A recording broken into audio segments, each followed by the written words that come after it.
And I think it's an indication that we really moved from being a services company where the perception is you could turn it on and off. People turn on and off advertising, to being sort of a system that helps a company operate, like almost like QuickBooks for digital marketing.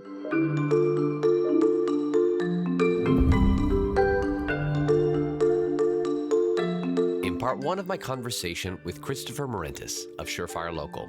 He talked about his company's efforts to bring the online marketing power of a large company into the hands of small businesses. In this second part of our conversation, he discusses how his first-hand experience with his father's business inspired him to write the book that will eventually serve as the basis for his company.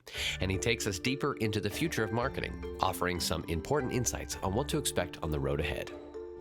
I'd love to hear the journey now that you've been on. You started your company as a service company specifically, and now you've transitioned to almost entirely software-based as a platform, SaaS. Tell me about, what was that journey like? How long has it been now? And what were some of the hurdles that you had to overcome that another entrepreneur can learn from? Yeah, sure. I started the company after being CEO of two venture-backed startups in the Web 2.0 world. Actually, a company called AddThis, one of the first, Web 2.0 companies funded back in 2007, something like that. I realized how local marketing was going to change, and I was never really a local marketer per se, but I grew up in a small business household. My dad was an HVAC contractor, and I saw how local business owners were literally getting ripped off by all the big companies, like the web.coms and the yellow pages and all those different folks, because they really just were these cookie cutter, not really even doing the work. I mean, what a lot of, entrepreneurs don't even realize is that when they do paid media through one of those companies, 50 cents of every dollar they give them doesn't even go to them acquiring a customer. They're putting it in their pocket. And they're not being transparent about that. So I wrote a book about this new world of marketing just to educate business owners like my dad, to say, if I were you guys, here's the way I would view the world. And it was really, this world is proliferating, lots of new channels. You could win, get more than your fair share of new customers in your market if you just had a coordinated strategy of communication and data across all these channels. What has this journey been like now since 2017, launching it full, where it sounds like all of your effort has now gone into this bucket of just the software side. What is it like to now scale software of this style versus a service-based? Yeah, no, it's been a journey that started when we launched our first generation of the software in 2017. The first sort of part of that journey was, really honing in on product market fit and our customer journey, from the sales and what the expectations were of what we were, to implementation and then ongoing customer stewardship. Getting that aligned properly was critical, and understanding what the right messaging should be. And through that, we also learned what customers liked, what they'd like to have in the platform. Example is, we had all this, content, sort of management, but there was nowhere to store and manage, media like pictures and videos and logos and things like that.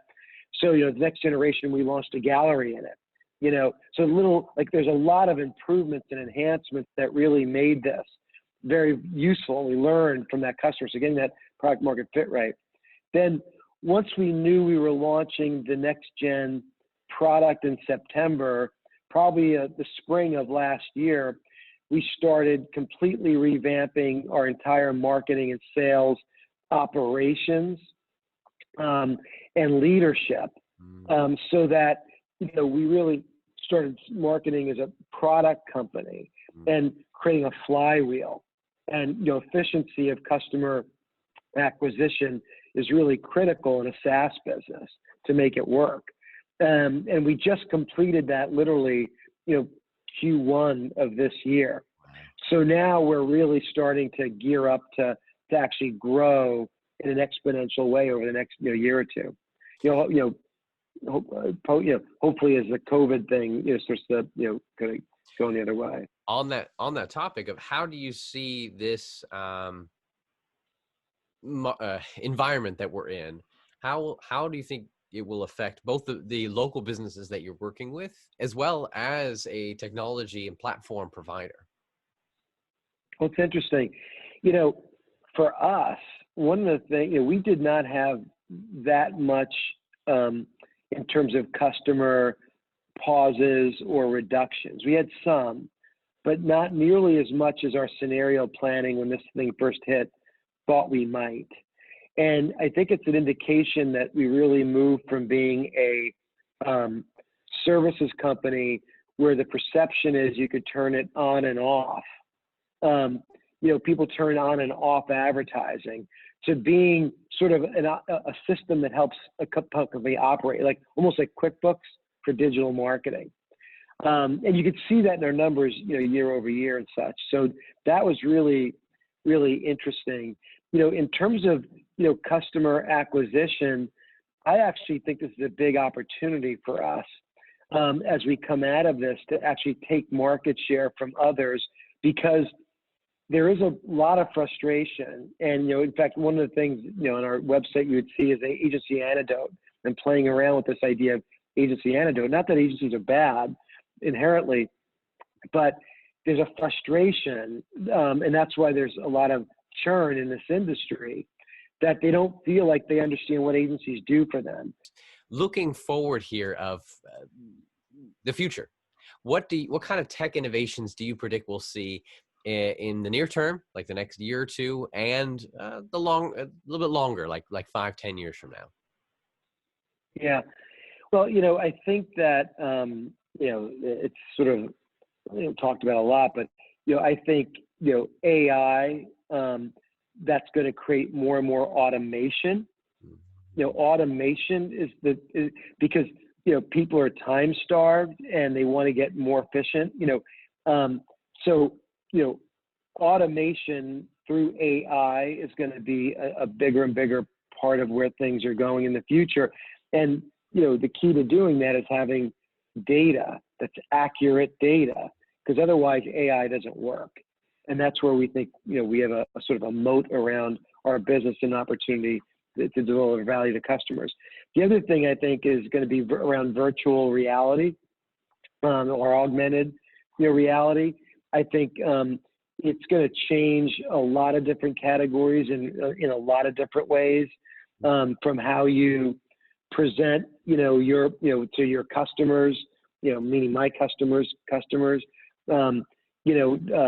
the benefits of doing work with them, whether it be a dentist or a home remodeler, whatever.